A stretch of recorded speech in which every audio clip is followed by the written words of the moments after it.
Thank you, David. One moment to adjust my screen.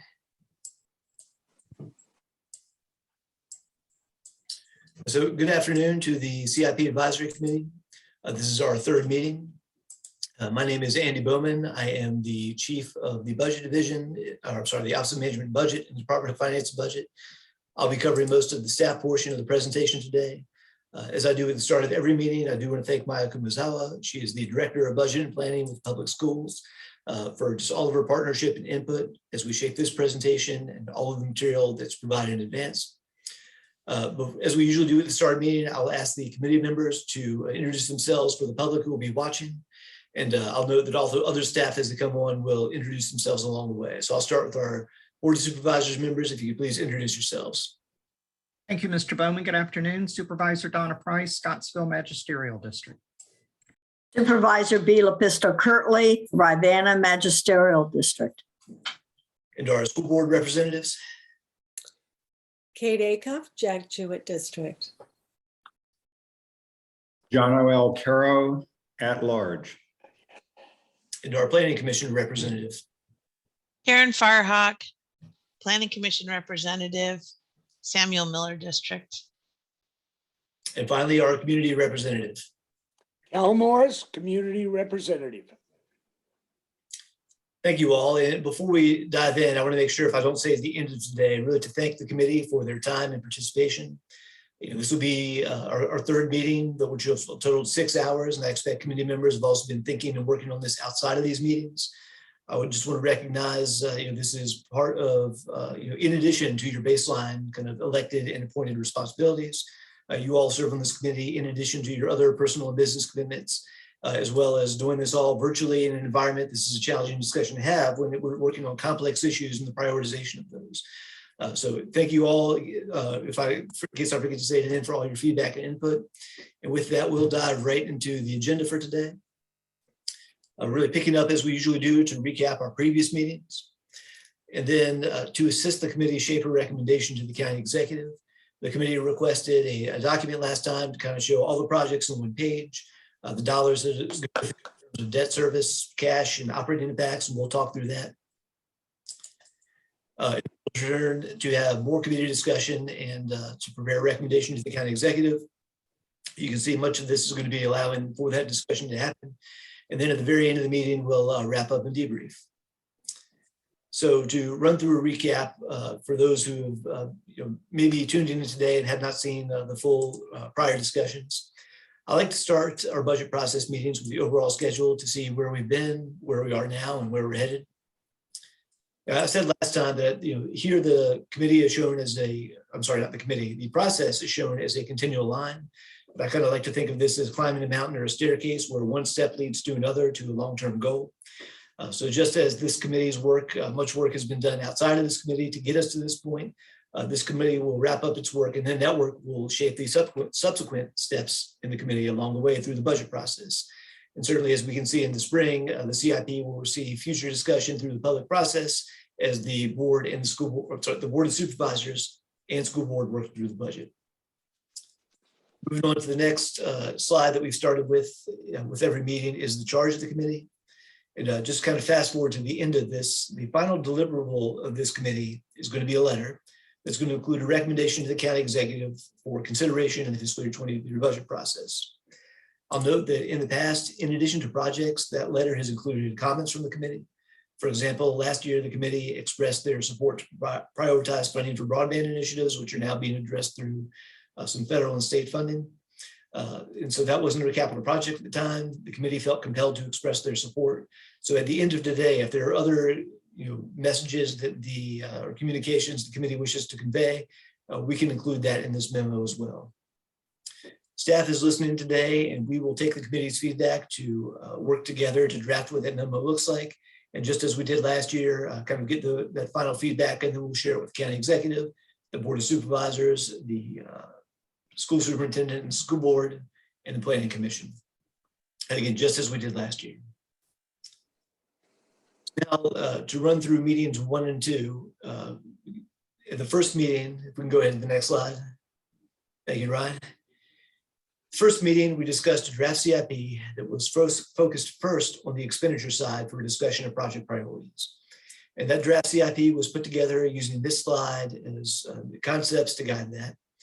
We started with the 22 appropriated budget, which included projects that began on July 1st, or the funding began on July 1st, and then projects that were approved in prior years that had not been completed. Then conceptually, we would move to prioritize those projects that are classified as obligations, maintenance, and replacement programs. And not to say that's automatic funding, as staff would perform its due diligence to scrub those numbers. And I'll add that the reason for this prioritization stems from the intent of the county's financial policies adopted by the Board of Supervisors to note that the county's intent is to protect our capital investment and minimize future maintenance and replacement cost. So that's the very high level conceptual view. And this is on the next slide, we get to more of a little more detail without going into the projects themselves just yet. It's sort of what do those three components of the CIP sort of look like graphically. We see the green tier at the bottom for what is currently appropriated, the blue tier in the middle for those maintenance, replacement, and obligation projects. And then at the top of the pyramid is $131 million really for the focus of the CIP Advisory Committee. I should say it's that 131 million, then anything not included in that. And these three tiers combine to a total of 418 million as our draft CIP starting point. So from there, we went one step further and kind of looked at the projects were included in that 131 million. These projects are the ones in the top of that pyramid. They are in alphabetical, not priority order. Whether something is number 1 or number 4 or number 8 really doesn't matter in the draft of the CIP. All of these continue to be included unless the committee were to recommend otherwise. I'll note that while there are no dollars on this particular slide, there are check marks in terms of when projects would receive funding.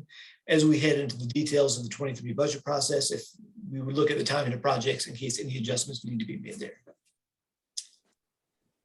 Certainly, we were not able to include everything in the top of the pyramid, so we noted on this slide that the committee has seen before. These are the projects that are not included in the draft CIP. Their exclusion is not driven by the merit of those requests when considered in isolation, but rather when we look at the collective criteria for all projects and then what might be possible in the current projected revenues. And just as a reminder to the committee and for the public and everyone who's been listening, this is a draft CIP that is the starting point. We are not yet just in the budget process. And so the discussions today will continue as the board and school board work through the process in the coming months. In addition to those unfunded projects, there are projects on the bottom half of the slide that we wanted to acknowledge.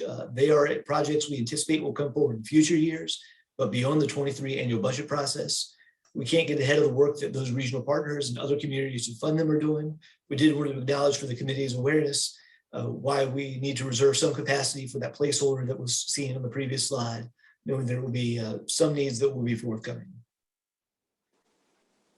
So that was meeting 1, and now we're at meeting 2, where we focused a little more on the revenue side, which is part of the committee's chart to make sure that we're being compliant with our financial policies.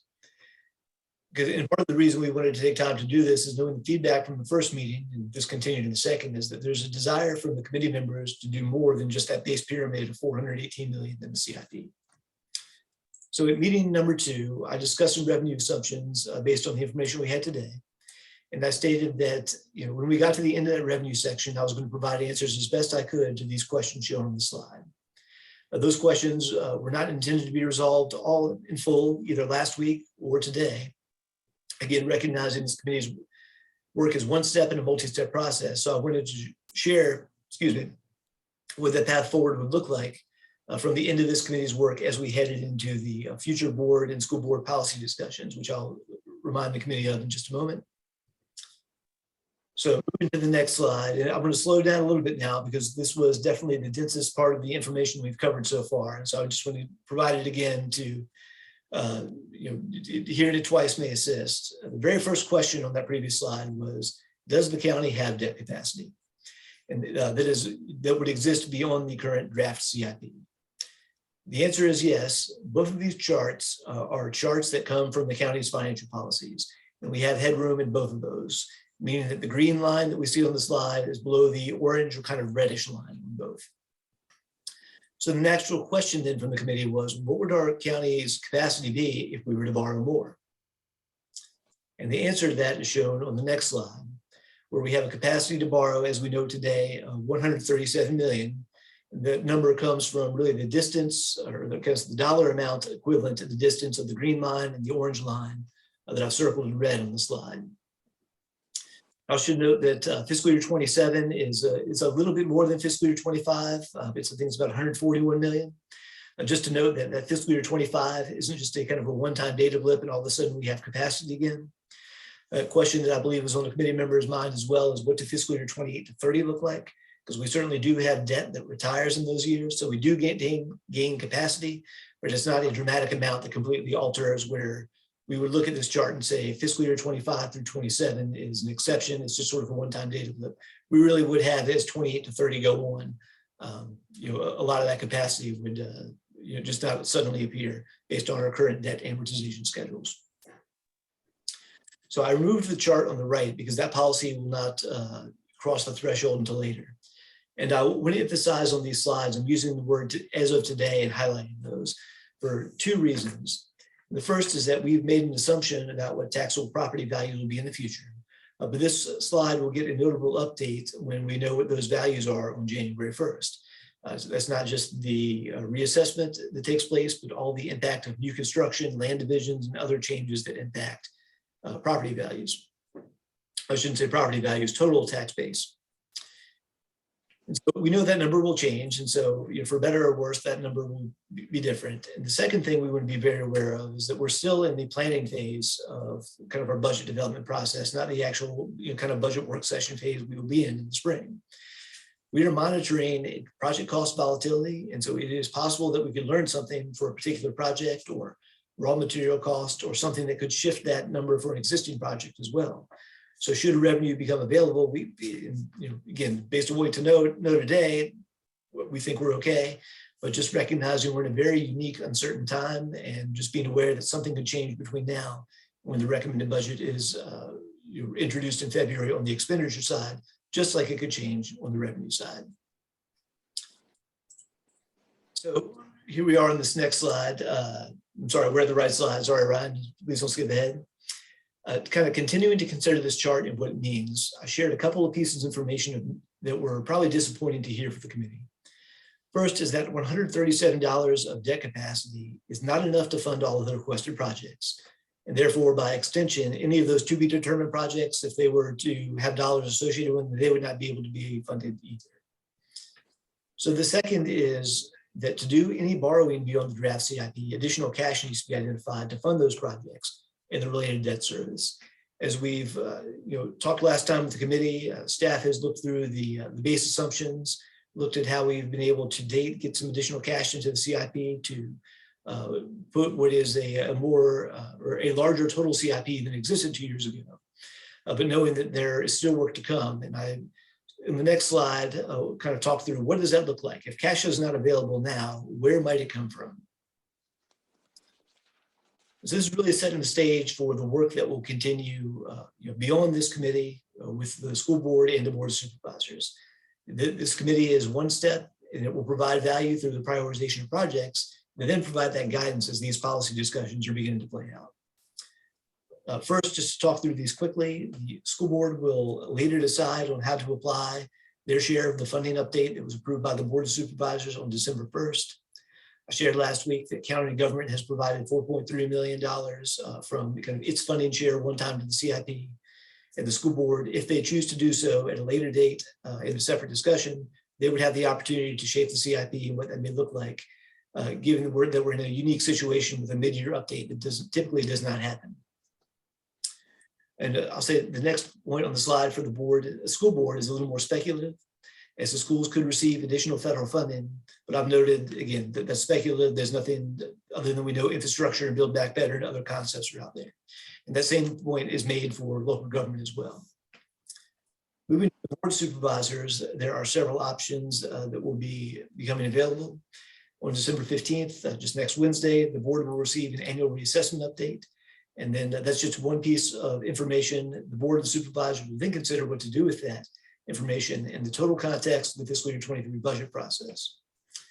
Also that day, the board of supervisors will provide feedback, not action, just feedback, on how to potentially apply the 13.2 million in available 21 year-end funding. Staff will provide a recommendation for the board to respond to, and I will say that a component of that will include additional funding for capital. The Board of Supervisors that day will also receive additional information on state enabling authority that was not available to the committee and the board 2 years ago, related to meals and transient occupancy taxes. And finally, for local government, there's federal funding as we look at the American Rescue Plan Act, which has not been fully planned out for local government share. And as we continue to monitor through our grants unit, the federal infrastructure bill, Build Back Better, and anything else that may be on the horizon from the state and federal governments. And at last, all of this will become to be clear as we go into the actual 23 budget development process itself. So to sum up the revenue side, before we go into new information, these were sort of the answers we provided as best we could at the end of last week. First, does the county have debt capacity? Yes, up to 137 million, based on what we know today. Does the county have the related cash needed? I provided kind of some sort of just a rough scenario to say that if you had 20 million of borrowing, that would be equivalent to approximately 1.5 million needed in ongoing cash for debt service. And then there'd be an initial 1 million one-time cash. Today, with the information, we'll look at some more kind of specific scenarios or options of tiers to give a clearer picture of what those look like. And then when we look at the operating impacts, the impact on future flexibility and our ability to execute, that a lot of that was project dependent. But again, we'll speak to those questions a little more specifically as we look at some tiers in just a moment. So a lot of this work is, again, to say that while everything is not possible within the county's financial policies, there are paths forward that will extend beyond the work of this committee. And the committee's work will have much value by establishing what those project priorities are to best position staff and the board and the school board from the work of this committee to have those future discussions. So after all that revenue recap, we had a lot of committee discussion, question and answer about particular projects, about the approach to develop a recommendation. And the committee asked staff to provide a matrix of total project cost, looking at what would be the cash needed to fund them, both on a one-time and an ongoing basis. And staff provided that to advance to the committee. Now, I'll say for members of the public who may be watching, I will be showing that document, a simplified version of it on this slide. The only difference will be I took project descriptions out just to make it a little more readable. Now, I'll say as we begin now, we're through the recap and we'll begin to go into discussion from the committee. The first meeting, we sort of took breaks along the way and paused through an order. The second meeting, I just asked people to put their hands up and I was sort of watching my two screens as best I could. That approach of showing your hand when you had a question seemed to work pretty well. So I'll suggest that we do that again today. Again, just recognizing that if I miss someone's hand, please chime in because I want to be make sure that we get everyone's input and knowing that this can be hard to manage in a virtual environment. So we will now go to the next slide and begin to talk through the information that the committee requested. I'm going to start kind of with this green text at the top to say that this is the draft fiscal year 23 to 27 CIP. This excludes the current projects, it excludes maintenance replacement obligations. So we're really only talking about the top of the pyramid, if you all recall that graphic from before, that totals $131 million. So at this point, the committee had several questions about the projects, but hadn't provided direction or consensus to deprioritize any, so they do continue to remain. And I want to note on the headers of this chart, because often staff, and I'll say I today, may use some words interchangeably. So I just want to take a moment to explain what the headers on this chart mean. One-time cash in the capital budget is often referred to as pay-as-you-go funding. It's the amount of cash that's needed to execute project that is not covered by other sources. That is the third column, or it's the middle column of the 5 columns on this chart. The ongoing cash for debt service refers to what is provided from the general fund transfer to capital and debt service. That cost usually begins the year after bonds are issued. Then the operating impacts refers to what would be needed to be funded from the general fund or the school fund as a facility is opened and operated.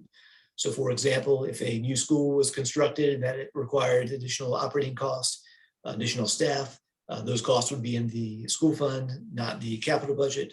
Same on a park. If a park was opened, those ongoing maintenance costs, any staff, other materials and supplies, those are covered in the general fund operating budget. So I will move next to a blue section. This is where we really get into more of the committee's discussion and where we talk about prioritization of projects. I'll call this a group tier 1. And I'll note that historically, and I may today also use interchangeable terms, whether it be scenarios or options or tiers. So if I use any of those 3 things, that's what I'm referring to. But on the slide, it's tier 1 in blue that I've color coded. And these are the projects where, listening to the committee, we have heard as staff the strongest priority support. These are not the only ones where the committee has expressed support, but it's again where we've heard the most collective support. And if the committee has further direction to move a project from one tier to another, or scenario or option, we can certainly refine this list through the work of today's discussions. Mr. Bowman. Yes, I'm Ms. sorry, I missed your Firehawk. hand. Yeah, Commissioner Firehawk has a question. Yeah, Yes. it's a quick question on the prior slide. I just wanted to ask about the 1.2 million for comprehensive and strategic plan updates. Mhm. Is that figure of, okay, there's 24 million, that's a lot. Yes. But then is the figure of, let's just say a handful of million, is that for master plans also? Is that why I'm trying to get a handle on why that figure is so high? Yeah, well, I think the intent. Yeah, go ahead. Yeah. The intent could be really for anything recognizing that county government is a unique place, as we are currently in the middle of a comprehensive plan update. And we're also in the middle, or we're not in the middle of, we will be in the next 5 years. Supervisors will be updating the strategic plan. And so it's reasonable to conclude that there will be projects that come out of that and needs that are identified that could be used out of that 24 million. Okay. I read that as funding the planning, and I thought that was very Right. expensive for planning. No, even as a this would be, planner. All right. yes, Okay, thank that's you. Thank you for the question. implementation. This would be the implementation. And I would share as well that I mentioned the projects that could come from the regional jail, the emergency communication center, the regional library. As those are being costed out, those are not yet identified. A portion of that could also be applied to those. It could also be identified to county government projects that were not identified. I talked earlier in an earlier meeting where the county government approach in preparing these requests was a little more constrained than the school's needs-based approach. So really that 24 million is a placeholder to accommodate that for future direction as part of reserving that capacity for the future, also recognizing that we're at a very unusual time in a pandemic. And Mr. Trevor Henry, our Assistant County Executive, also has his hand up if you'd like to add anything. Trevor, do you mind if I answer that a little bit more before you ask your question? Or were you answering? I was going to amplify what Andy just Okay, said. perfect. Go ahead. Also, just reminding the committee that the board's strategic plan has been extended, really has been extended through the pandemic and has been extended another year. So there's going to be significant work done at the board level and the community level on strategic planning.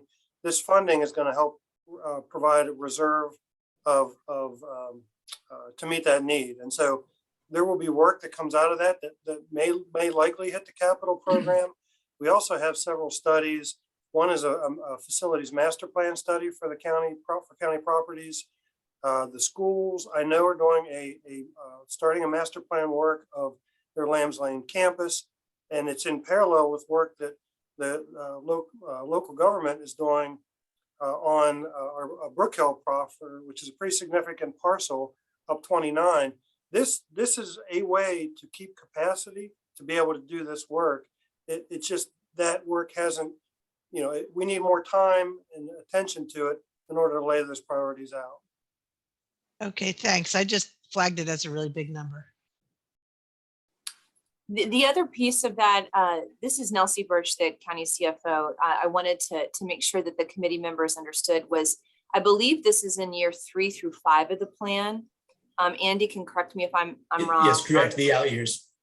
Yeah, so it's like Trevor just mentioned, it's not fully putting a project to those dollars and saving some future capacity for those things that we know we're going to need, including schools and other things. So it's kind of all encompassing. I would add to that we've talked that historically the county would often be in a process of updating its capital budget with significant adjustments every other year. The intent would be when fiscal year, a year from now, when we're developing fiscal year 24 to 28, to really take a full 5-year look again where that project or that 24 million could be better defined. And thank you, Nelsie, for the flag and the hand that I missed. And I'll also note that of that 24 million, we are assuming the majority of that would be we are assuming that as a borrowed project. So we would have 5% of the cash needed to construct the project, and then the related debt service would be on there.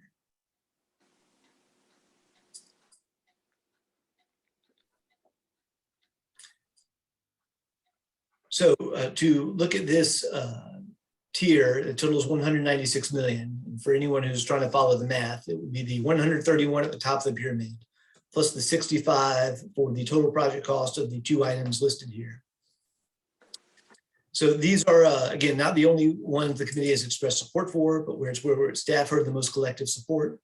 But before we talk about shifting projects from one place to another, I want to revisit the questions I just talked about a moment ago, looking at how do they answer to this question or this tier of projects specifically. So as we go to the next slide.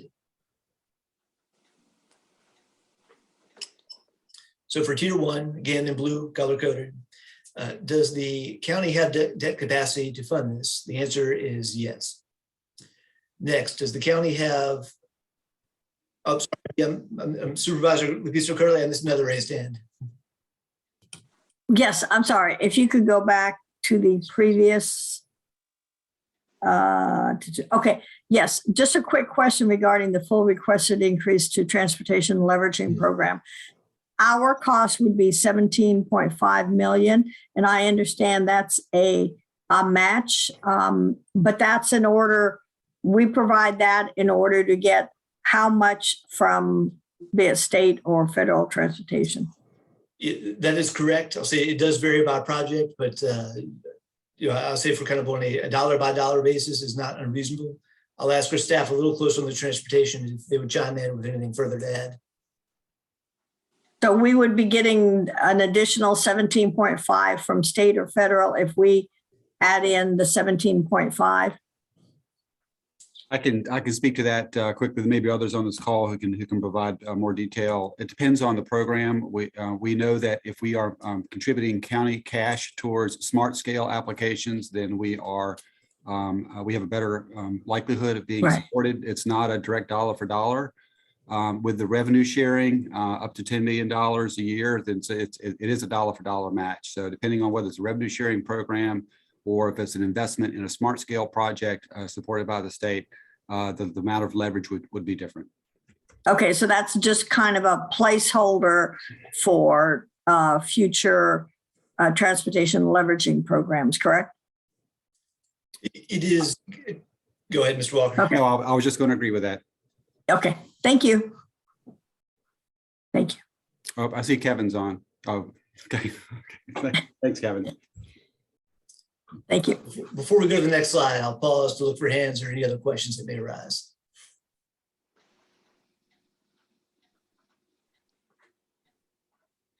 Okay, so now to look at the next slide. The county does have debt capacity. Does the county have the related cash needed?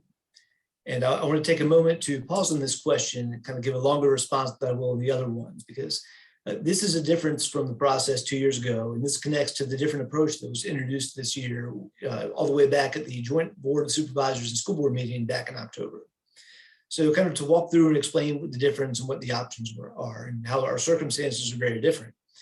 A couple of years ago, the committee evaluated projects and considerations in the capital improvements plan. And they took an approach to recommend additional pennies on the real estate tax rate. So to use tier one as an example of maybe what this could have looked like 2 years ago. And I'll say, Ryan, if you could jump back to the previous slide a moment, it might make this a little bit easier to follow along. So I'll kind of, if we all kind of go back in 2 years in our mind and say, how might this have played out? If we were to look at what is the total cash that is needed to fund this tier one. And I'll say just to make the math easy, we'll assume that ongoing cash for debt service, that 3.6 million in column 4, we'll assume that it comes up in year 5, so that you only need 1 year of it. So the total of that 19.8 million in one-time cash and the 3.6 million, it's roughly $23.5 million. So that would be the cash that you would need. And if project started sooner in the plan, you would need more to pay for that debt service. So I'm going to stick with some very high level kind of round number math, kind of talk about what may have happened in the past. So the value of tax rate is roughly $2.2 million currently, and we can expect that would be reasonably projected to increase over time. So to do some, again, approximate rough math, if you needed $23.5 million and a value of the penny is 2.2 on the real estate tax rate, that would be roughly equivalent to potentially 10 cents on the real estate tax rate, depending on when you start the pennies and some other assumptions. So I'm going to emphasize I'm using dollars that are rounded, approximate. So if anyone's following me along, punching numbers in their calculator, yeah, you're going to have some decimals and other things that don't. Concepts are what I'm focused on right now. So this year, the process is different because there are a number of policy tools that were not available 2 years ago. And those will continue to be explored in future Board of Supervisors discussion in the fiscal year 23 budget process. Just as a reminder of what those are, there is the option to further invest one-time cash funding into the CIP, whether that be by the Board of Supervisors or the school board. Next week, the board will have additional discussions about exploring that enabling authority from the state on meals tax and transient occupancy taxes. And again, leveraging federal funding. 2 years ago, there was nothing like the American Rescue Plan Act or the infrastructure bill or some of those other sources that are on the horizon that we're watching. So in summary, kind of thinking of these first two questions, the county has the borrowing capacity for these projects, and they would need to identify the additional ongoing and one-time cash required through those options and discussions that the board and school board will consider over the coming months, week and months, I should say. So in addition to the first two questions, the additional projects would need to be evaluated for their operating cost, which I've noted here. While the transportation leveraging program does not have an operating cost identified, there is a cost of approximately $600,000 in operating impact to the school fund, as that second elementary school would be opening up. There are impacts to the long-term financial flexibility. I'll say this is more a philosophical answer than a mathematical answer, where the more that is committed in borrowing reduces future flexibility. And then the ability to execute would depend on the particular project. And I think this really hits to Mr. Walker's point very well, whether it's a VDOT managed smart scale project would have a different answer than a sidewalk or other project, which would have a different answer than a school project where the county could potentially own land and have other advantages that could be different than other projects. So those are the questions in terms of, as we get additional information, working through these policy decisions on future cash, kind of the collective considerations on tier one. And seeing no hands, we'll go ahead and take a look at tier two. Now, I've color coded this one in orange, or perhaps this looks gold to you. When adding this tier to the draft CIP, the top of the pyramid, we had tier one of 65 million. And now we have tier two, which totals 106 million. This would be now a total of 302 million for that top of the pyramid. These projects. Andy, Dr. Acuff has her hand up. Thank you. It looks like a book on the bookshelf, I have to admit. Thank you, Dr. Acuff.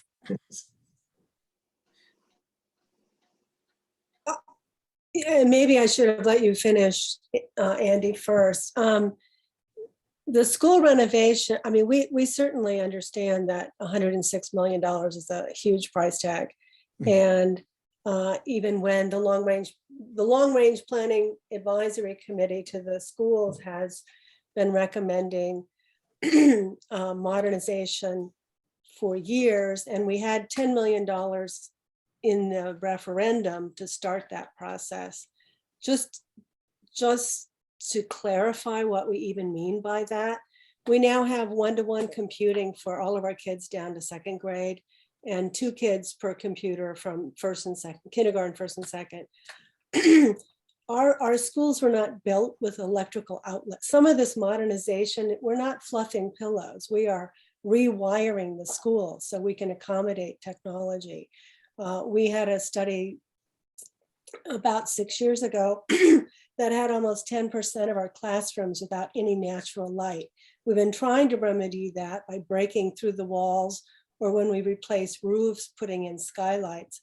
But there's, as I've mentioned multiple times, our core school average age is about half a century, and they were not built for how we teach today.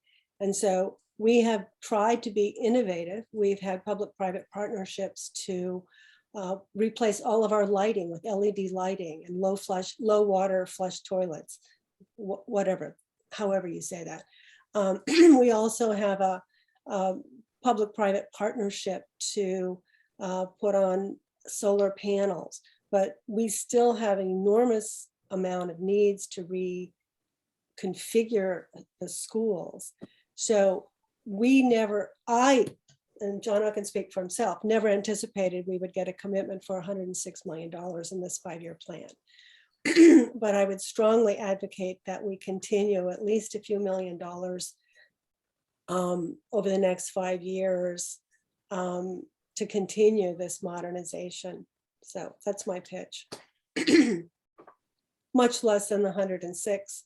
And maybe the 106 will be over the next 10, 20 years. But I believe we really need to continue that effort. I mean, you can walk into some of our schools and see electrical cords hanging down from the ceiling tiles because we don't have the proper outlets. We have ripped out the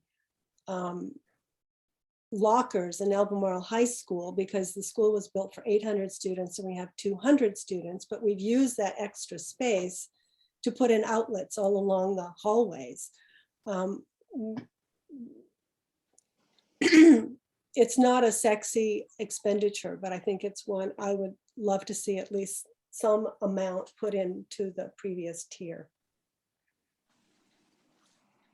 Yeah, and I would add that for simplicity on this chart is this Kumazawa and I are putting this together. That school renovations lumps the total for what was identified for high school, middle school, and elementary school. Those were broken apart by the Long Range Planning Committee and the schools as 3 separate projects. But just kind of, perhaps we kept it overly simple, this kind of lump that together, recognizing that with whatever amount is approved, the exact amounts in terms of how that's applied across schools would be a future school board decision. So kind of in a planning environment, we'll sort of just kind of identify that 106 million. And obviously it could be a number less than. I would highlight on this previous kind of the blue tier of transportation leveraging program. There's a portion that is included, a portion is not. But as we get into the budget process, there's also a medium spot between all or none that could be worked out, but that is intended more of a kind of a budget conversation than a long range planning discussion, which is more of the priorities. So to look at these, look at this orange tier 2 through the same lens as we did before, we'll go on to the next slide.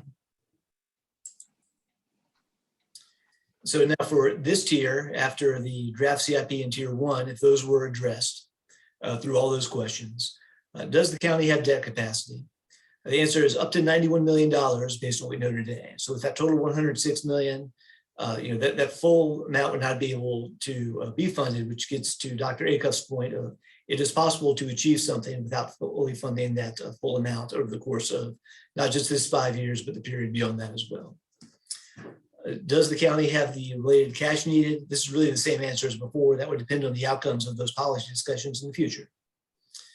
And then the related operating impacts, there are none identified by the schools through this request. That's a pretty straightforward answer. The impact to future flexibility is, again, just more of a conceptual, where if more is borrowed sooner, then that reduces future flexibility. And then the ability to execute would depend on the project based on the schools themselves that are collected and other considerations to those properties. I see that Dr. Acuff has her hand up again. I'm sorry, that was a legacy hand. I apologize. So that is tier 2. I think when we kind of run through these tiers, some of the feedback we're looking through from the committee is, what we've heard to date, did we get it right? And are further, well, maybe not did we get it right? Are further adjustments needed? So before we do that, I'll look at tier 3. And I've colored this one in gray. And I'll note this is a slide the committee has seen before, but we've taken off the projects are included in tiers 1 and 2. And those projects or kind of those future needs on the horizon are kind of tucked in that small print under the county government side. So to look at the questions of what we'd consider in this tier number 3, we'll go ahead to the next slide. Does the county have debt capacity? That would only be the case if they were prioritized above something in a previous tier. Do we have the related cash needed? Not currently. This would depend upon the discussions, again, those policy discussions to be held in the future.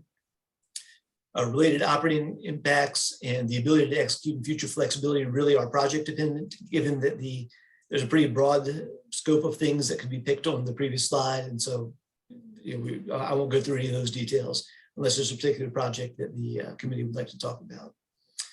I think before we kind of open up some committee discussion, I think is just kind of a helpful chart of what we've kind of talked about what is next in the CIP process from this committee, because I keep on talking about things that are going to happen beyond this committee. Where we are right now is, I guess, about, if we imagine this is a face of a clock, about 1 or 2 o'clock, where the work of this committee will wrap up and the committee would provide a recommendation to the county executive.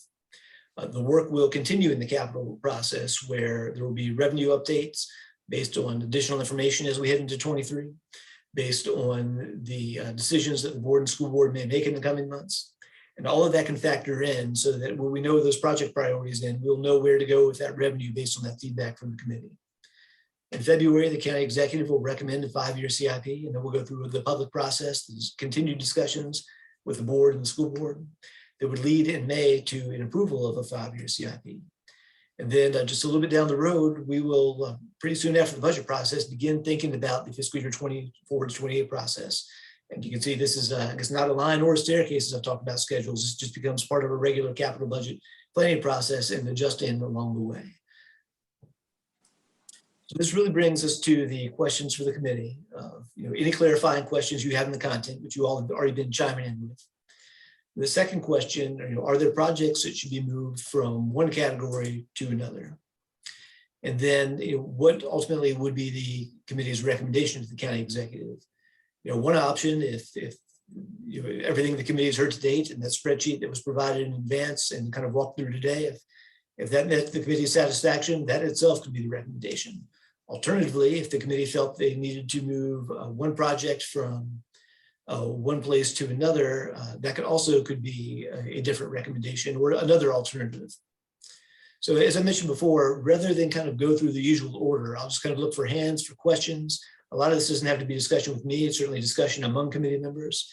And from there, we'll just kind of figure out to what extent we can and how we can put together a recommendation to the county executive to then move forward in the next steps of the budget process. Mr. Alcaro. First, I'd like to say that I agree with Dr. Acuff. Our house has been very popular in the last 7 or 8 minutes, and my dogs have been barking at such a level at 3 delivery trucks that I would not have been able to really chime in. So I apologize for that. One thing, I do want to agree strongly with Dr. Acuff on figuring out a number that we can include. And I heard what you were saying, Mr. Bowman, about doing approval on restorations and working something out, and that we would look to to make the determination at the school board level in terms of how that would be implemented. And so I say that with understanding and respect for what you said. If we go back to the very first tier, I just want to make sure of something, because I'd like the committee to consider this an idea. And if we could go back one more, please. In looking at I know that the staff was very generous in allocating $77 million or 59% of the 131 or 137 million to the school division. And I think it was our total was 77,250,000. But if you look at the fourth item, which is public schools, the indoor air quality, the only cost to CIP in this is the one-time cash investment of $1.8 million. The rest comes from an outside grant, so that the monies spent on the school board numbers works out to about 74,500,000. And I would ask the committee to consider adding in one other item, which is the data center, which is 1.5 million, and which still comes in under the $77 million cap of cost for the CIP process. So that's my first thing that I'd like to ask the committee to consider. And I'll step aside for other people with questions. Supervisor Price has your hand up. Thank you, Mr. Bowman. I have several comments. It's not necessary that you go to each of the slides, but if you want to leave it right here for now, that's fine. First, I want to address some comments with regard to slides 12, 13, and 14. And again, you do not need to go back to that. It talks about capacity. And the reason I want to talk about it is because we talk about we still have room for potentially $137 million, but there are impacts of that. And I received, as I'm sure some of the rest of the members of the CIP or the Board of Supervisors received, emails from some constituents that kind of questioned the county's focus on maintaining our AAA bond rating, and that it might be worth lowering that. I am opposed to that, and I'm opposed to extending ourselves to the point of taking up all of our capacity. And the best example I have of why I'm opposed to that is because the county does have a AAA bond rating. Earlier this year, we were able to refinance millions of dollars and save millions of dollars. And if we did not have that rating, if we did not have that capacity, we would not have been able to do that. The second reason that I want to stress the need not to extend ourselves too significantly is that from the period of October 2021, the annual inflation rate was 6.2%, and in November it was 6.8%. And so one of the things we have to remember as we're looking at these projects is we have costs assumptions at the present that may not be accurate as we go forward based upon what may happen with inflation. So I believe it's essential that we maintain a substantial cushion between our capacity and what we are ready to obligate for. With regard to Tier 1 and Tier 2, I am very much in support of what you've shown on slides 19 and 20. I also appreciate the impacts on 22. With regard to changing any of the recommendations, however, I believe it's important to see where some funding decisions are made with money that is currently available. And I would say in specific example, as regards the comments from Mr. Alcaro, School Board Rep Alcaro, on these additional things, there's money that the school board has recently received that I would like to see a decision on that, how the school board plans on spending that money before we look to move anything up on any of the tiers that have been recommended at this point. And I appreciate Dr. Acuff's comments earlier with regard to the Tier 2, it's not 106 million exactly, that really is what may be necessary, but that could be broken down into other segments. Having said that, I am in concurrence with the recommendations that we have at this point. Thank you.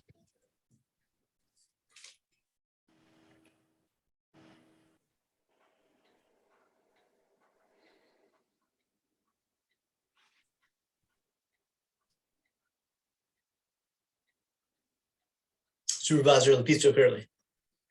Yes, thank you very much. For the most part, I concur with Supervisor Price. I don't mind seeing some monies moved from what the school district is asking for the data center. I don't have a problem with that. That's probably something I would support. My Northern Convenience Center, I'm not sure of the timeline of that. And do you have an answer, Mr. Bowman, regarding the timeline? Because I know we're just starting the Southern Convenience Center, and frankly, I'd kind of like to see how that works out. And I'm not saying we don't, because we need a Northern Convenience Center, but I would wondering about whether or not it being pushed out a little bit more after we see how the Southern Convenience Center works out. I'd like an answer on that. And the other question I have is the transportation leveraging program. It says 20 million here, but yet on slide 19, it says 17.5. So if you could answer those for me, please. Yeah, the Northern Convenience Center the funding is programmed to begin in fiscal year 24. Mhm. Head into the 23 budget, as we look at project schedules, that would need to be adjusted. So kind of a question back to clarify, would that be a delay in 24, maybe a year or two, or delay beyond the 5-year period that we're discussing today? No, I'm thinking more of a year or two. Okay. Because I think this is an opportunity now to get the schools the monies that they need, because as we all know, we're approving more and more development projects in the development areas, which is going to mean more students everywhere. And I really do believe that this needs to be a priority for us to give them the funding, to the school board, the funding, which makes a decision regarding additional schools and renovation. And I know what Dr. Acuff is saying regarding renovations. I was the principal of a school that was 100 years old, and we had one electrical plug per classroom. So they've since renovated everything. And that's very important, I feel, for learning. I did want to ask Dr. Acuff a question, or Mr. Alcaro a question, whether or not you all have fiber out to all of your schools for internet connection. We do not at this point. We have fiber in the urban ring and in a couple of other spots, but we do not have it to the entire school system at this point. We're still working on that. Okay, in what areas? I'm sorry, there was a chat gap there. In large parts of the urban ring. Yes. And a couple of other locations, primarily high schools, but we do not have it to all of our schools yet. Okay, and will that come about? Should the VATI grant be, should we get the VATI grant? And I'm not sure. I think the decision was coming in December, whether or not we got our VATI grant. And then with that, Mr. Bowman, would that include all the schools in our county? I'll ask Mr. Trevor Henry again to speak to that question, as he worked closely with the Albemarle Broadband Authority and the Albemarle Broadband Access and Affordability Office. Thanks for the question. The body grant through the state, if funded, is for residences. It's a matching grant with the state, with CVEC as the implementer that would bring universal broadband and coverage across the county in a 3-year period. I would reference back to the schools. They've had a project for several years now and have invested in their own broadband infrastructure, and probably could talk to that, or certainly staff from schools could talk to the work that they're doing related to their own infrastructure that they're managing. Okay, and quick question, Mr. Henry. Was the VATI grant, do you know if the VATI grant was approved? Because you cut out when you were first talking. I am not aware of its approval yet. Okay, thank you. There are some hold the date announcements at the state level, I believe, next week. So we'll probably learn much more about that early next week. Thank you. December to January was the timeline we were given when applying. So Oh, okay. I thought it was December. Okay, so anyway, and the transportation leveraging program, Yes, the 20 million. Yes, to clarify, and I'll jump back one moment just to clarify the Northern Convenience Center. To gain capacity in the total $418 million CIP, moving the convenience center from one year to another will not affect capacity. It would have to move out to year 6 in order to kind of create capacity year end. But we can certainly, as we get into the 23 budget, that project. But to answer the transportation leveraging question, the total request for that program was $37 million. We included in years 2 through 5, 20 million of that, 5 million annually for 4 years. So that 17 million that is unfunded is what is noted in tier 1. that was based on the committee's feedback to do something additional beyond what was included for the transportation leveraging program. Thank you.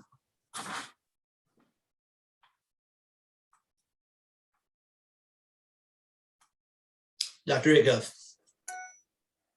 I was just going to respond to Supervisor Price's comments about the funding, the 10.3 million that was allocated to the schools.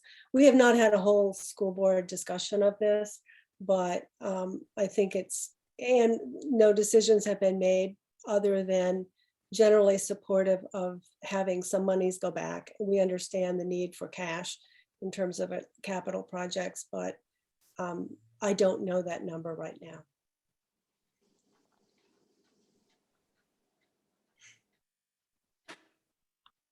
I think it's probably fair to say, though, that Dr. Acuff and I are both in favor of contributions to CIP.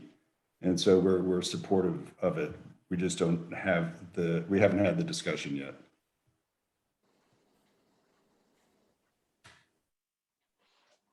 Good. I would just say thank you both. I anticipated that would be, and we all know we're kind of early in some processes. Thank you both. And yes, I'm just going to chime in. Do you think you'll be having that discussion this month regarding the 10.3? Supervisor Lepisto, currently, I do not believe that will be the case. We do not have any other board meetings this month. Okay. Okay, because if you were, then I was going to suggest another CIP meeting that we could meet afterwards, but that doesn't seem to be feasible. And whether or not we can remain flexible until you have that decision and referring to what Supervisor Price said, would that affect what we do? So, for example, your 10.3, you decide what to do with it, and then maybe that affects some of the decisions we make here on our CIP. Just posing that as a question. We don't have any more school board meetings this month, but we do plan on working with both Dr. Acuff and Mr. Alcaro to make some final decisions so that we can prepare an appropriation request on January 13th. So our plan is to have a decision by then, and between now and then, we would work closely with county staff to ensure that we're in alignment with the direction we're taking. Yeah, thanks, Maya, for that. And Supervisor Lepisto Curley, if I can add, I think that's why we've been pretty, our request for the committee to really focus on the projects has been so important, because we know that there are these additional revenue opportunities. How the schools use that 10.3 is among them. And so if we understand kind of the tiered approach and where this committee is leaning, that can help inform the capital budget that we put together for FY23 and then the 5-year plan. So that's really how the two connect. But we would work closely with the team and on the school side to understand that funding and where what might change as they discuss it more specifically, so that we can then respond to that through the budget process. Okay, and lastly, a final question, I hope, is we talked about funding for regarding Lambs Lane. I think Mr. Bowman, you mentioned Lambs Lane. Is that? But that's somewhere embedded in here. I didn't know if it was tier 1, 2, 3, because I know there is a discussion to, maybe move locations of something to increase that space. Were you leaning in to speak to that? Thank you. His hands up. Yeah, I was the one, Supervisor Curley, that mentioned Lambs Lane Okay. in the context of that undesignated comprehensive plan and strategic plan funding. We have funded a master plan design, which will identify the possibilities, and then decisions will have to be made of what might go there. Anything that might go there is currently not funded. Right. Okay. But you're already okay, you had the money to be able to discuss it and everything. Okay, good. The money for the design process has commenced, the master Thank you. planning concepts. Yes, ma'am. Thank you very much, Mr. Henry.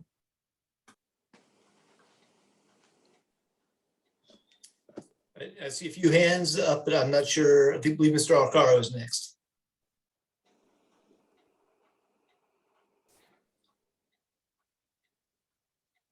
I just want to mention that in terms of transfers, again, the numbers are not cast in stone, but the county, no, the school board is expecting that we will transfer money from our fund balance to CIP in the not too distant future. I mean, that number is still being worked on as well.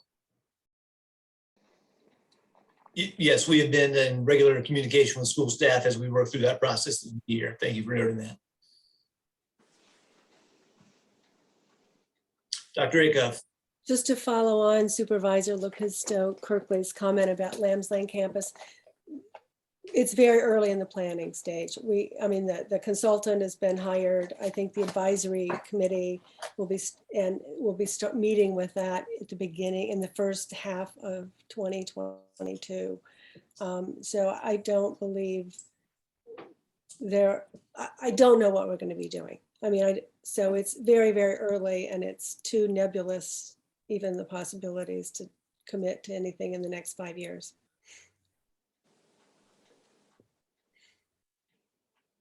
Mr. Morris has his hand up.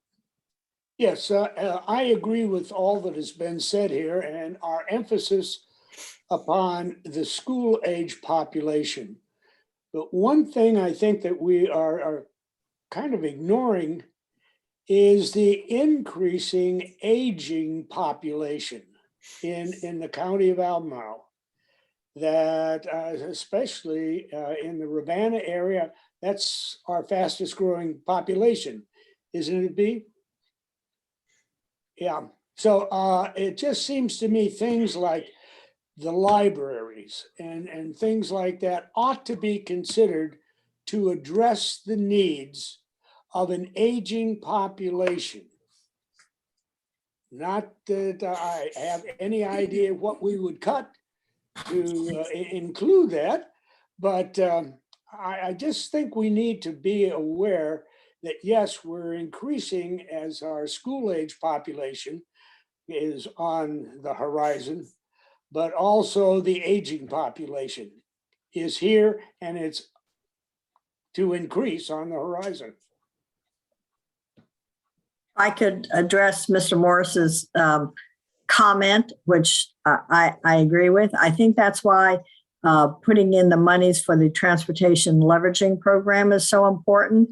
Good. And whether or not, and perhaps Mr. Henry or Mr. Bowen can tell us whether that would go for our local projects, because I know being on the Regional Transit Authority, we're looking at not only increased bus service in the Pantops area and along 29, but we're also looking at something called microtransit, where it would be a kind of a service in between Jaunt and Uber, less expensive, but more dedicated, cars in that area to be able to get people from one location to the next. That's something that's on the horizon and very exciting, frankly. Good. Thank you. And I would clarify that the currently transportation funding historically is really used for more of the infrastructure side, and then the operating transit side, which would be included in the county's general fund. Okay. One day in the future, if there's a capital need for transit infrastructure, that could be different, or at least as it has been traditionally used to date. That transportation leveraging is really about the the projects with smart scale, VDOT, and so forth. Thank you for the clarification.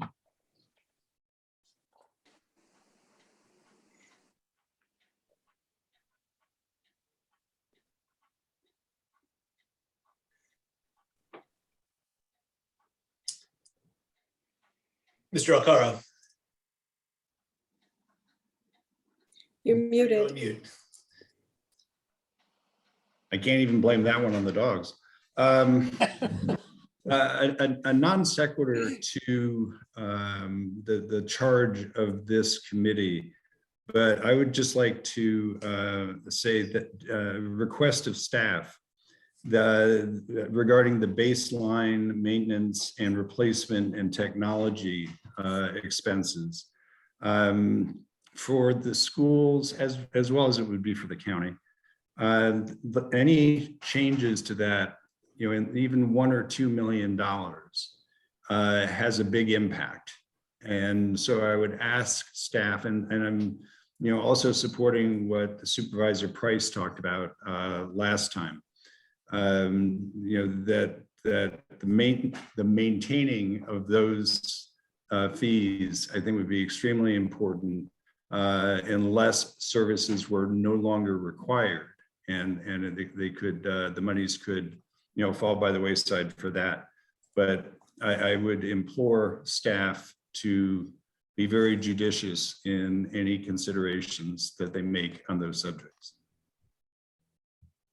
If Yes. I can speak a little Yeah. bit before Andy begins, Mr. Alcaro, on some of the things that we've been reviewing relative to both maintenance, which can include furniture purchases as well as technology, is we've been pretty inconsistent with how the capital budget funds those. Meaning many of them are actually operating costs. Usually what happens is when you build a new building, that's when the technology and the furniture and fixtures is what they call it, is able to be funded through the capital plan and actually funded through bonds.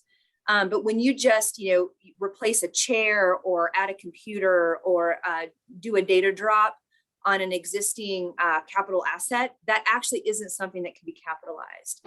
And so I've actually am working with my team, and we're going to be talking more with the school's staff so that we get better clarity around that, particularly as it relates to the school and your all's needs, because I know you have them on the technology side, and I'm not forgetting that, but we need to have a little more clarity around our practice for using a capital fund to fund things that are not actually capitalizable. And so we'll be looking a little bit more at that and working with your team to make sure that we're on the same page, and that you all can appropriately direct the right funding source to that. And some of that might be how you use your one-time funding to support some things that were in your capital plan or your capital budget request, but actually is not part of the draft capital plan currently. Andy, did you have anything to add there? I was about to add much of that, or I was going to say much of that. I guess the only thing I would add to the technology piece is that, you know, what technology looked like in the CIP 20 years ago, or I should even say 20, and even just, you know, in the not too distant past, is very different than what it looks like today.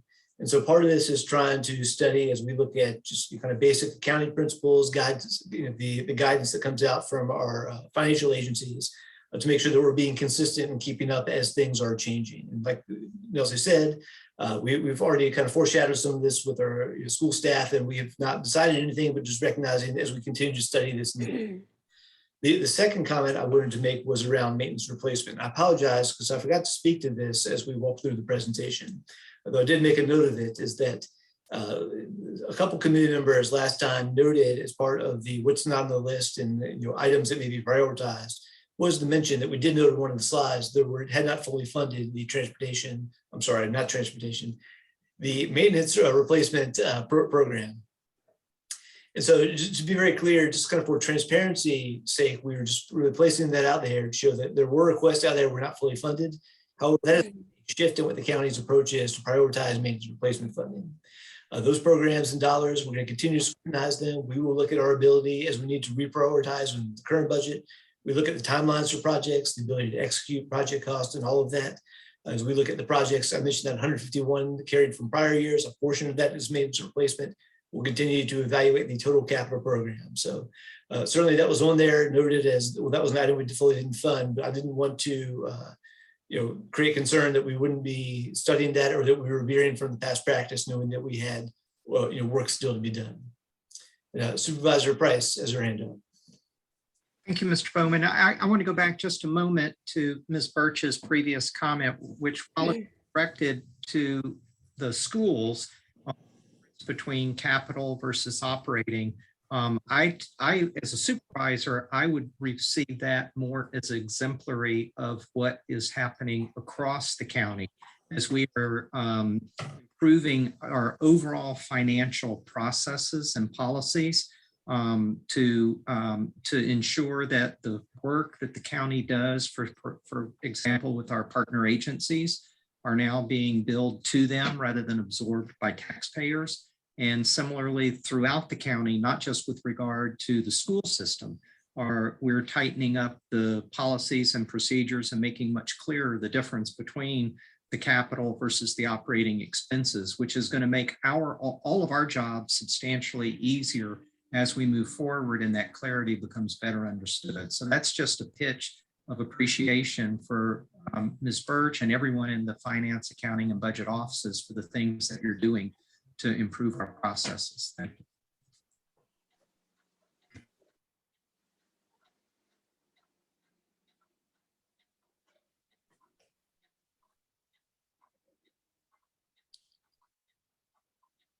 So I always hesitate to put anyone in the spot as someone who's introverted myself, but Commissioner Firehawk, would you have anything to add at this time or any questions? No, I'm just sitting here fantasizing about how we're going to get all this extra money from Build Back Better. That will then free up our transportation budget and our budget for Biscuit Run Park. That will then free up money to go to the schools. But I made that comment last time. I have been tracking legislation, and I actually am pretty optimistic, but I'll leave it at that. So hopefully something could be reprogrammed in the future.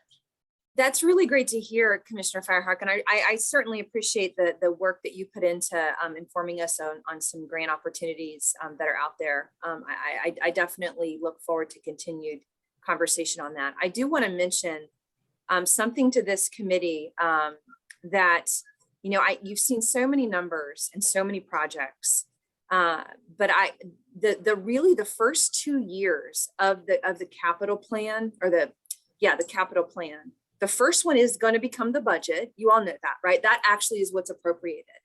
The second year is actually pretty realistic that those projects will move forward. When you start to get in the out years, there's a lot more uncertainty. And we've seen that, and we're seeing that because of the extraordinary times that we're in as a country, right? As an economy, revenues, the infusion of cash from the federal government, property values, etc., even the enabling authority that we didn't have a few years ago. All of this is coming at us. And so in the first 2 years of the capital plan, we're doing some pretty incredible things. We're focusing on our core systems modernization and putting good systems in place so your teams and our staff can give you better data to make better decisions.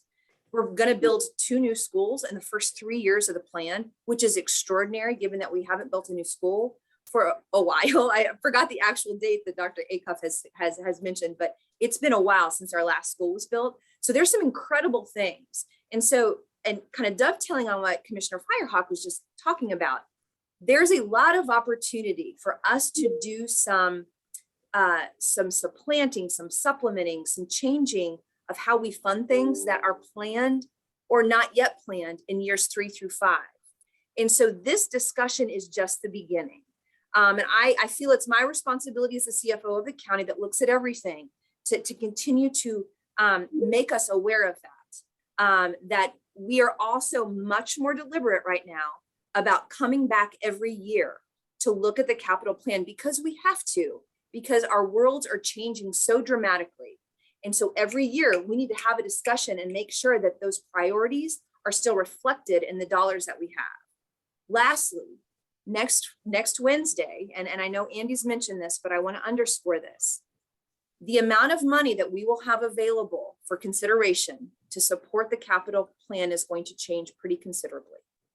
We will have a reassessment from our county assessor that is going to be greater than the 1.75% that we had assumed in our budget. So stay tuned for that. I actually don't know the number right now. He's keeping it pretty close. I just know it's more than what we had assumed. Second, we have enabling legislation we did not have before that the board can make a decision, and we're going to ask the board for some considerations. And how do you want us to explore certain revenue opportunities that were not there before? increases to TOT, increases to meals.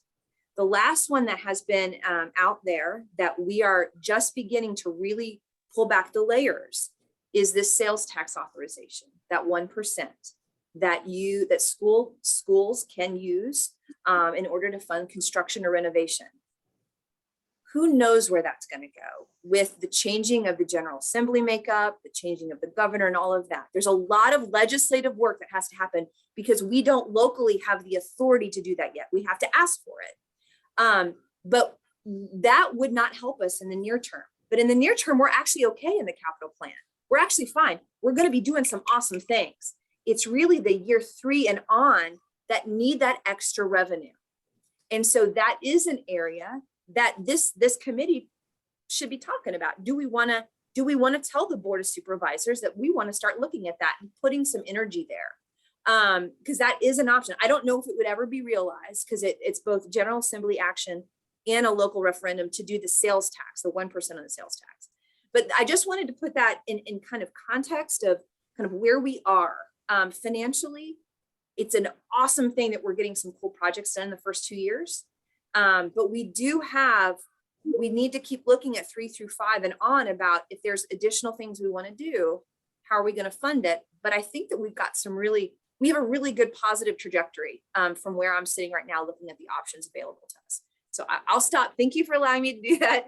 I'll stop now and see any responses or questions you all might have. Yes, thank you very much, Ms. Birch. I concur with actually everything you've said. Sounds like we're looking, which is my mantra, flexibility, looking at everything from year to year. I also agree with Ms. Firehawk. She mentioned Biscuit Run. I think this is something that will enhance our quality of life, not just in that area, but for the entire county, because it provides something for everyone. I'd be interested in seeing a little more money, some more money there to get it moving faster because our children, our adults, everyone can benefit from that.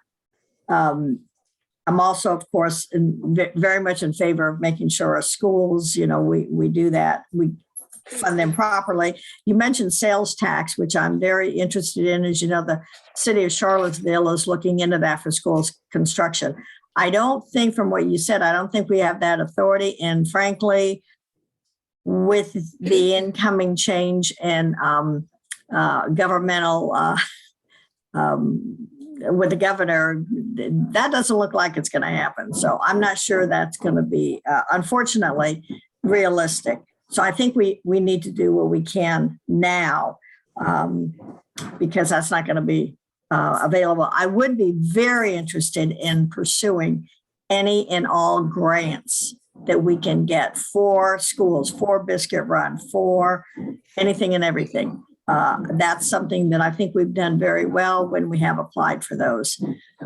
So those are my comments, but thank you very much.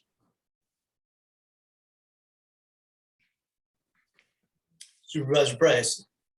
Thank you, Mr. Bowman. Appreciate everyone's comments. Not knowing what the future is, I don't encourage us or recommend that we spend a lot of time right now about what the future may hold for other options. And I just wonder if there's anything more on this plan, Mr. Bowman, if we're ready to say we've got our recommendation to you, not to cut anyone else's comments off, but sticking with what's in front of us at this plan for the present. Thank you.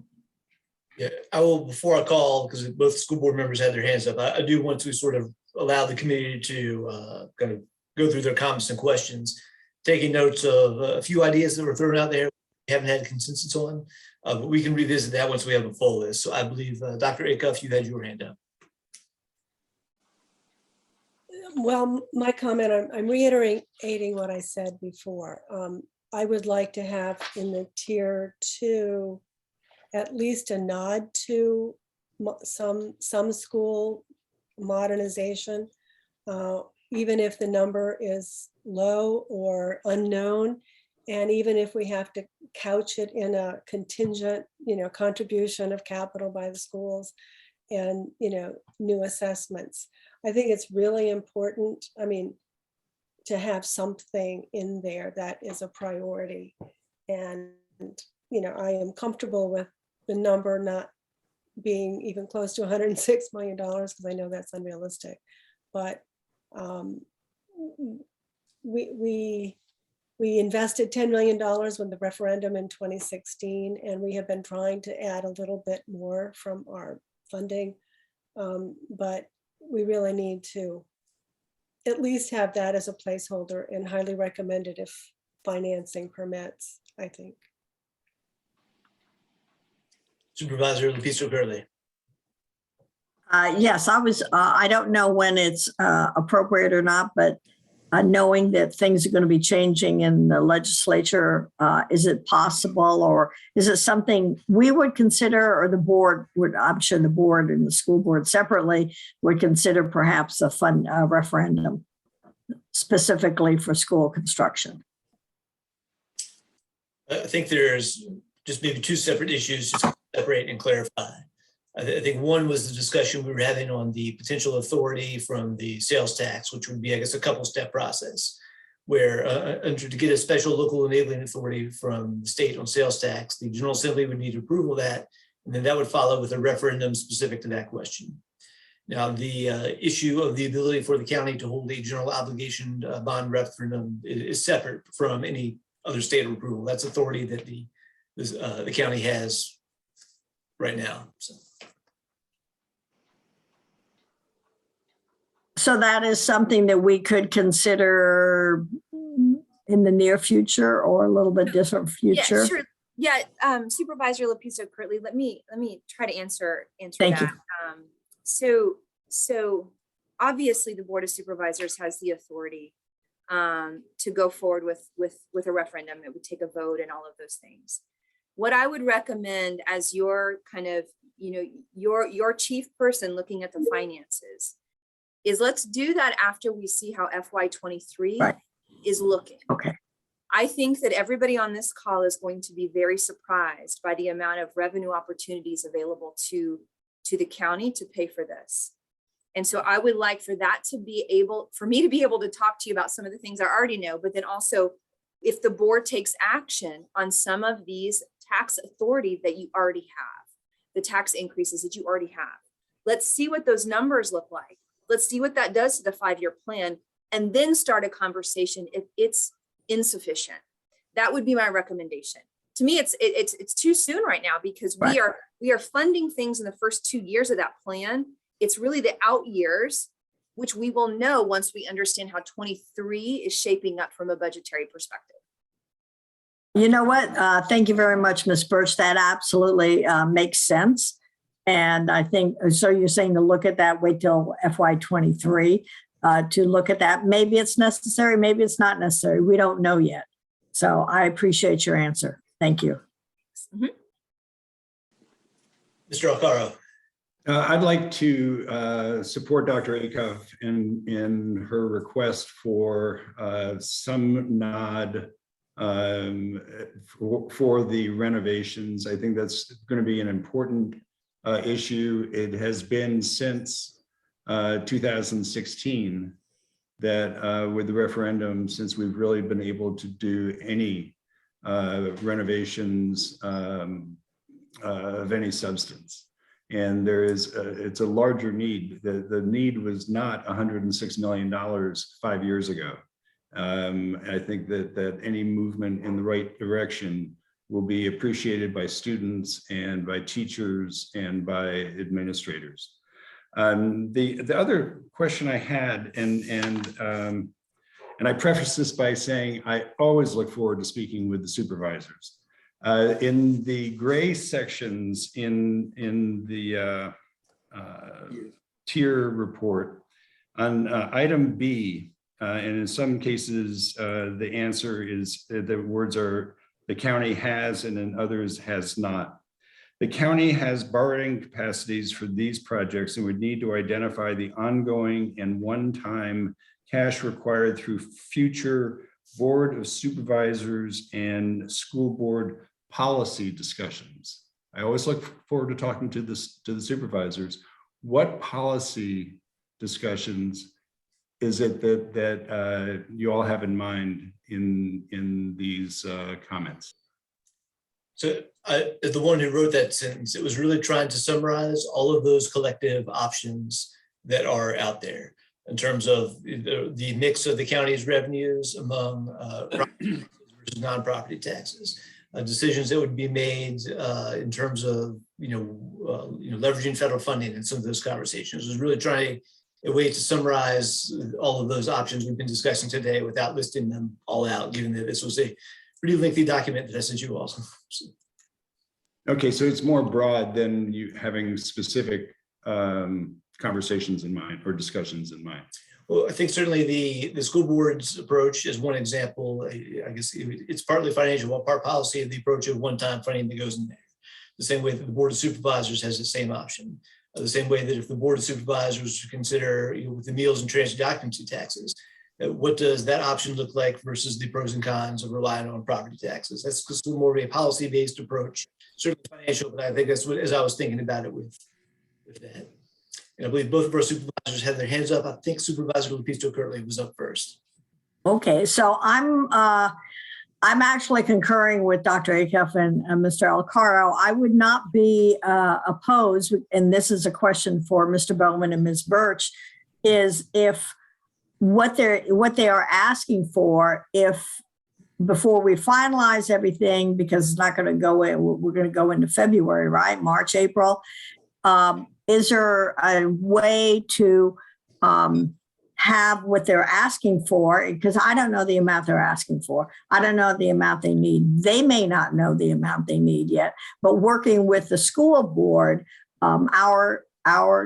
yourselves working with the school board, maybe decide, yes, there's actually some monies we can allocate for modernization. Or Yeah, I think some of this will be a natural conversation through the budget process that will then continue when the superintendent and county executive. Okay. Budget. And I'm in favor of it. Yes. Okay, thank you. And I would imagine those discussions will continue at a staff level before those recommended budgets even released, before we continue to look at what that balance is. Supervisor Price. Thank you. Thank you. Thank you, Mr. Bowman, Supervisor Lepisto-Kirtley, Mr. Alcaro, and Dr. Acuff. I think we've really pretty much addressed it. We do our prioritization here. We send this forward, and if additional funds are available, then we're able to look back at how we have prioritized things here. One of the big policy issues that we on the Board of Supervisors have to always keep in the back of our mind is subsequent to CIP expenditures, we have to then be able to afford the operating expenses that go along with that.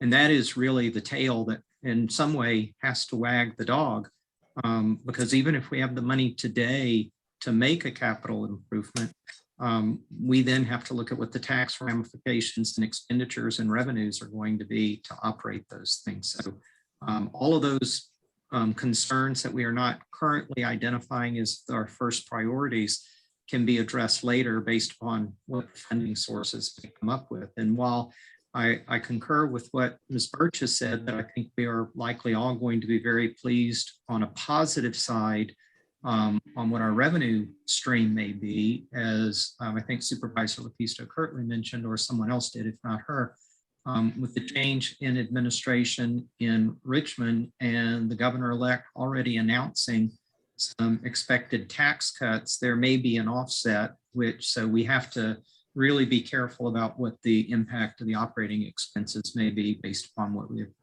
approved for expenditures for capital improvements. Thank you.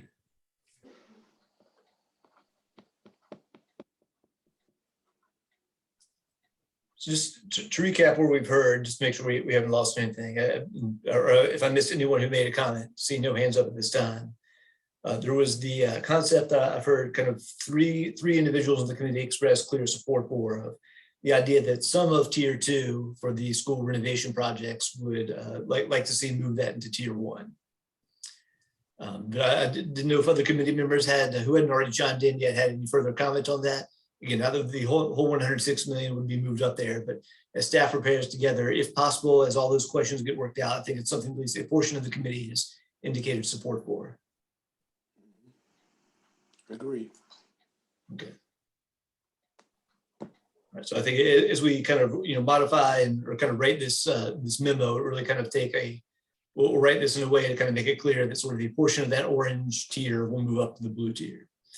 The one other proposal, just to make sure I didn't miss it, that hadn't received any additional discussion, but just we went on a few other questions, was Mr. Alcaro's question around the data center to move that up to tier 1 as well. And I just wanted to not lose that in case there was other thoughts or discussion around that.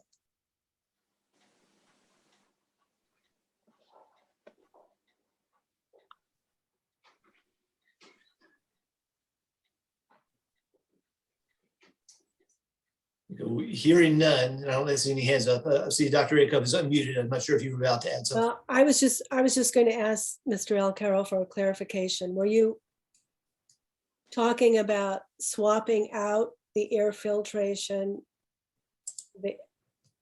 for the data center or adding it to? Adding it to. No, I was not talking about swapping it out.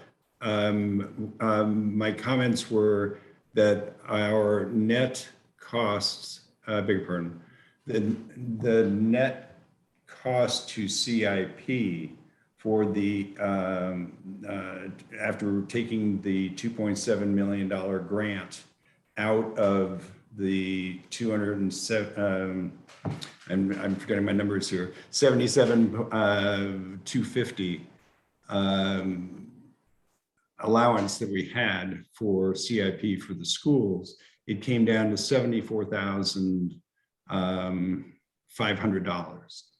And so I was asking that we consider adding the $1.5 million project for the data center in so that we would still stay under the $77 million net cost for the schools projects.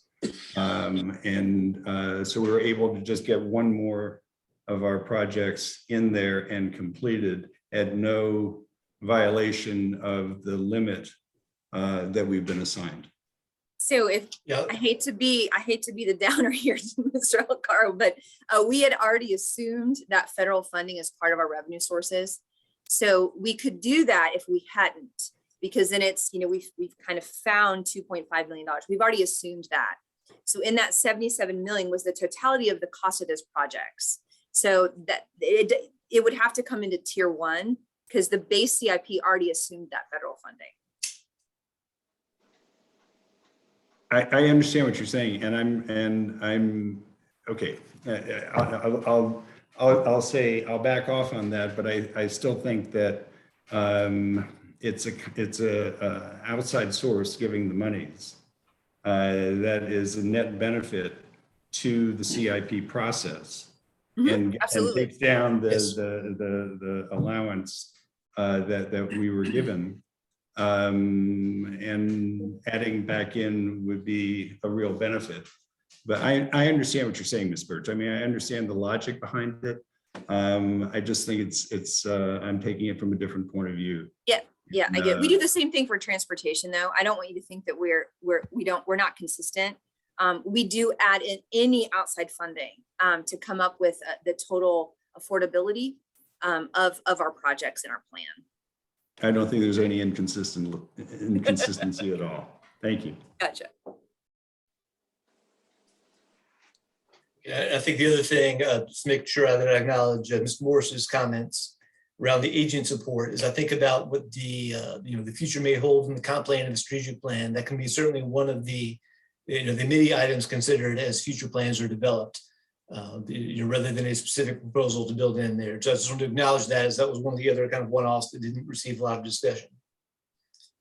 So I think what I've heard and with this additional conversation is just take this essentially the file we sent out, acknowledge a portion of tier 2 would be endorsed by the committee to move that up to tier 1, and that would be a recommendation to the county executive. It would be the starting point, knowing that all of these discussions are going to play out as Ms. Birch alluded to. In the coming months. Are there any committee members who would have other questions or comments or concerns around that approach?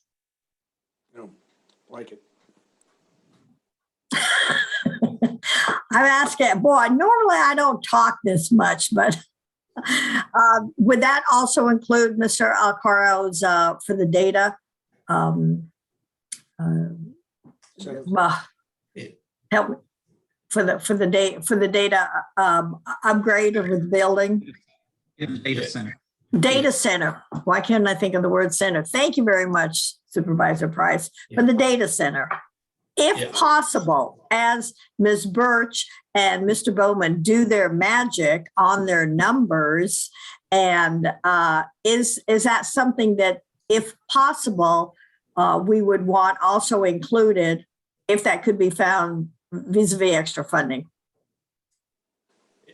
I think that's really the question, is what is the will of the committee? Because if that's on the list of tiers, we can continue to work through that there.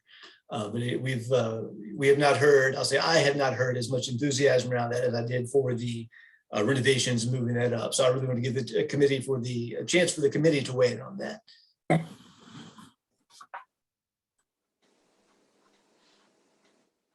Well, I would certainly support the data center. I think we could send you photographs of what the closet that we're now using in the Building Services Center looks like. But it's, I mean, I would love to see it, but I understand.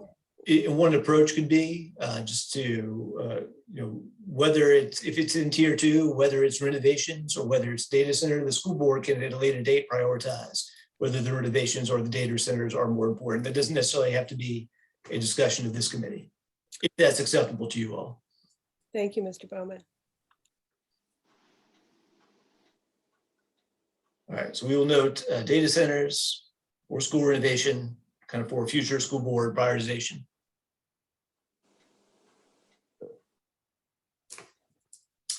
All right, so with that, I'm going to ask as, Ms. Kumazawa, as you've been listening to this and all, is there anything else that would assist you as we draft this memo or before we kind of get into a debrief with this committee?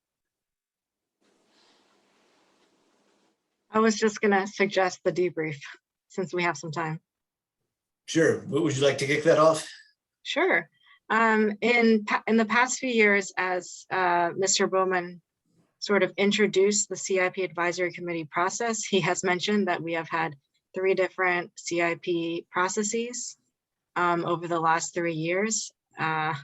We had a very robust and comprehensive process before the pandemic. And there was a lot of good feedback from both boards about that process. Unfortunately, we have not been able to go back to that because of the realities of the pandemic and the uncertainty.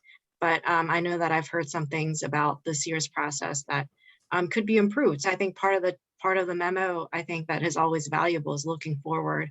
What else can we do? What other thoughts can we include that were not necessarily part of the technical piece of the committee? So I'll open it up to you all. Maya, can I add something there to that as well? Thank you for teeing that up. I would love the feedback of this committee, and I'm going to kind of plant a seed in your all's thoughts. One of the challenges we have is ensuring that we have the right projects that you all get to review, right? So those projects come from somewhere. So, the schools have a pretty robust process, not as much on the county government side. And then how does that tie into our comprehensive plan and our longer term strategy, where we want to be as a county in 20 years? And so I would love for you all to be thinking about a process that really can connect that, the longer term vision, ensuring that we have the right projects for a committee like this to even be able to prioritize. Because you're just getting an output, right? You're getting an output of someone else's work, not necessarily inputting and being the idea generator to accomplish what the comprehensive plan has suggested we want to be in 20 years. So I put that out as the committee. It's something that we are kind of thinking about. How do you tie those how do you have a better coordinated process? And so with what Maya said, I would like this committee to think about that as you prepare your remarks. Supervisor Price. Thank you. And Ms. Birch, thank you for that. And honestly, from the Board of Supervisor perspective of at least this supervisor, I would be very receptive to seeing the more formalized process that the school board uses, because what I feel after 2 years, what I've experienced, 2 years of virtual CIP, is that it appears that the product here follows a somewhat comparable and informal process on the county's work plans, which is that I perceive that county staff hears what the supervisors reference during our board meetings and kind of follows along or tracks that, and then somehow, it kind of magically goes into the system that comes out with the CIP plan that we've seen. And while I don't necessarily believe that that is a poor process, I clearly don't believe it to be the best process. So I would be very receptive to being introduced to a more formalized process, because at heart, I am a process person.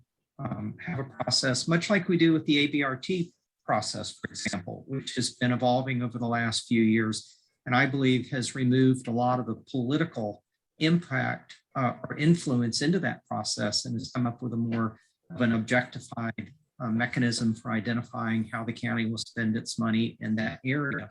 So I would be very receptive to that.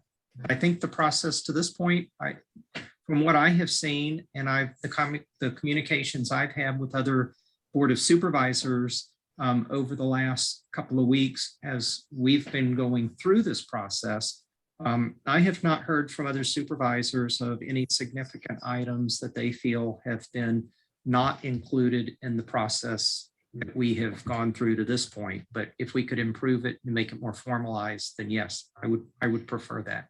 Thank you. Supervisor Lupisto Curley. Yes, once again, I concur with Supervisor Price. I do believe that I would like to see what the formalized process is that the school board goes through. Because Supervisor Price is correct. This is our second time doing this. And so I would like to see a more formal process. Whether we adopt it or not, I'm not sure, but probably would. But I do like our process. I will tell you, I'm very thankful that we had 3 meetings.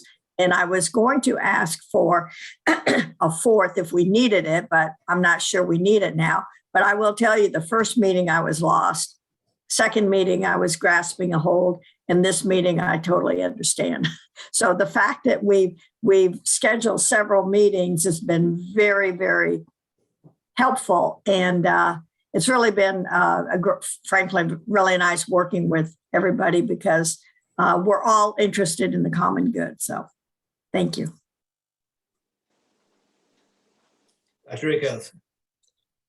I was just going to speak a bit to the school board's process. I mean, we have the Long Range Planning Advisory Committee that consists of community members and staff that look over a period of 6 months about what our school needs are. I mean, they can look, I think this year we had a particular focus on our strategic plan and equity, but they present their findings to the school board, and then we have a discussion and we prioritize what's in that.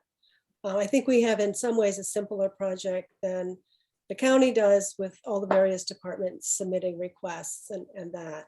We don't do it that way, but I have been pleased overall. I don't know what Mr. Alcaro thinks about our process. No doubt it can be improved, but we get an independent committee that makes the recommendations, and actually they prioritize it as well. We may or may not agree with those priorities, but they are they spend a very long time investigating the various issues. Anyway.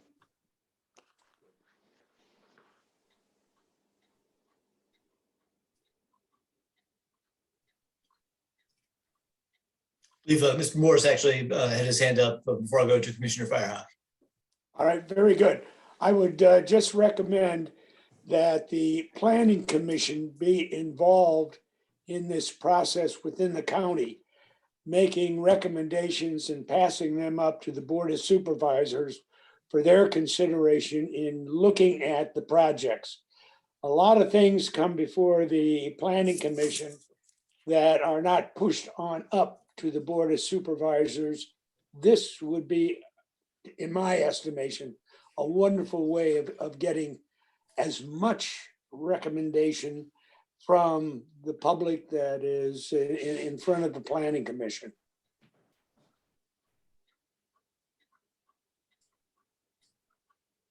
Thanks, Cal. Thanks, Cal. That was Commissioner good. Firehawk. Yeah, that was a good lead into what I'm going to say really quickly. Quickly for me anyway. I feel like, to your point about the Planning Commission, we keep talking about the fact that we need to have more parks, trails, walking areas in the urban ring for both the elderly population and the families that live there. We keep wanting to promote people redeveloping and doing infill there, but we are not going to get the types of public facilities to make the urban ring continue to be attractive simply by relying on proffers from the private development community. It simply isn't possible. And if we want to spur redevelopment of the master plan for the Rio area, then we're going to have to invest in some of the infrastructure to make that possible. And I've been involved in other projects that have done this, so I'm not just speaking from fairy dust. The thing that I wanted to just, again, reemphasize as we close out this process for the time being is I really want to make sure that the Planning Commission, as we go through our comprehensive plan, is in sync with the school board and plans for and abilities for future construction of schools, because as we put in densities or change densities in the comp plan, if they're wildly out of alignment with the ability to send those kids to school, then we've done the county a major disservice. And I would like to know, if there are areas where, nope, we're not going to be able to increase the density here because we're not going to be able to provide schools and we're going to have kids in trailers all the time. So, I just want to do that level of more sophisticated analysis as we work on our future land use plan and even our rezoning process. So hopefully better communication with the school board and more detailed analysis on the planning staff side so that we don't put burdens on the CIP that cannot possibly be met. I think a lot of these things are foreseeable. Thanks. Ms. Firehawk, thank you for that. And I think Dr. Acuff and I would love to chat with you at some point in order to start to make that happen. I agree that, well, first of all, we are very supportive of the county projects. And in the 3 or 4 years I've been on this committee, I don't think there's been any pushback on any project that the county has ever put up, because we're all in this together and we're basically one team. The Long Range Planning Advisory Committee is one of the most invaluable advisory committees that we have, because of the report that they put out every year, and the every other year is a more extensive report. And so whether it's town halls or other ways, whether it's to set up a committee that is something similar, for the supervisors who are interested in that type of a process, I wholeheartedly encourage it. In terms of this session, I think overall, I mean, they went well. I think that a lot of work was put in by county and school board staff. I think that next year will be easier, because I came into this not knowing really what to expect. And like Supervisor Lepisto currently, I got a little lost in the first meeting, and then there just seemed to be so many things that were different from meetings in the past. And so now we understand better what the process is. And I think moving forward, now that we're used to it, that it will be a little bit smoother and a little bit easier, if only for me. And I want to thank everybody on the advisory committee and all the staff from the school board side and the county side for the hard work, and the planning commission for all the hard work that's gone into this. And I appreciate where we are right now. Thank you. Thank you all for your feedback. Before we wrap up today, are there any other comments? See, Dr. Acuff, you have your hand up. I was just going to add, like Supervisor B. Lepisto Kirkley, I was prepared to ask for a fourth meeting. I really do think having the third meeting made it easier. Sometimes 2 meetings on, when we're talking, hundreds of millions of dollars, seems pretty rushed. Even though I don't really love to have my Friday afternoons taken up with these meetings, it's been very valuable, and I liked the idea of having that flexibility of a third meeting or even possibly a fourth meeting. So, I think that is important, and we should perhaps assume 3 meetings, and if we don't need 3 meetings, then we don't need to do it. But that was my comment. And I think we've arrived at a good place in terms of the structure and understanding a lot of the goals of the budget people, as well as supervisors and, the priorities we have in terms of funding. So that's all. Before we wrap up, I'll ask either Ms. Kumazawa or Ms. Birch if you have any just closing comments, because I believe at this point we have met everything we intended to set out to do today. Certainly as we draft that memo, we have very clear direction in terms of what that will say. We just make sure that as a final check before we send that, we'll share that with committee. And Ms. Birch, I see leaning in for one final comment. I just wanted to say thank you. I think you all make us better, and hopefully we are able to impart some of our professionalism and the work that we do onto you all. So it's a cycle. And so I know, many of us are giving up our Fridays that don't get paid. I get paid to be here. You all don't. So thank you for that. I really do appreciate it. And please let us know through Andy or myself if there's any other, or Maya, if there's anything that you just really want to know more about. Debt financing. I love to talk debt, so I'm happy to do that. Just please let us know, because I think it's really important for us all to have more knowledge so that we are better as we come back and look at this in greater detail year after year. So I just wanted to say thank you very, very much from us county staffers. Yes. And Mr. Alcaro has his hand up. I'm sorry to just add one more thing in here, but again, looking backwards, in 2019, the process started in May, and then went on to meetings in September with the supervisors, and then there were a series of meetings in October and November. I know Mr. Morris remembers that, and it was very, very effective. I mean, even if some of the beginnings to this in May, I'm not saying it's got to be the exact same way, but the more communication over time makes decisions easier to make, and the understanding of process and objectives and things that are important to all the parties. So I would implore the decision makers here to make it longer and not just get it rushed in late November and early December. Thank you. Amen. Thank you. Thank you. I'll share that Ms. Kumazawa and I have chatted about that a little bit. It's interesting as we think, hopefully we'll all be on firmer ground through the pandemic in the coming year, but what a unique challenge that's created. And I thought to myself of, this committee's work in the spring and summer before we saw the fourth quarter and those revenues take off, we would have had just a very different discussion than we're able to have today. And I say that not that there wouldn't be value of that discussion, but it's been one of those unique times. Now that's the exception. When we look historically, we don't see these changes that fluctuate over 6 months is not, but I do appreciate that feedback in terms of what's been helpful to you all in the past as board members, appointed officials, as you all work together. So Good. I would now kind of offer, I see Mr. Alcaro's hands up. I'm not sure if that's an additional comment or nope. Okay. So at this point, I didn't thank earlier, but David Vicente and the Office of Finance and Budget runs all the behind the scenes work to make these meetings run as smoothly as they can.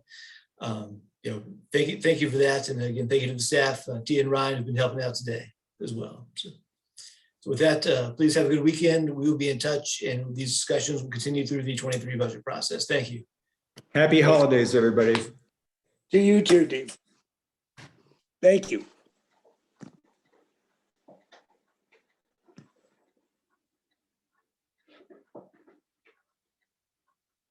Hey,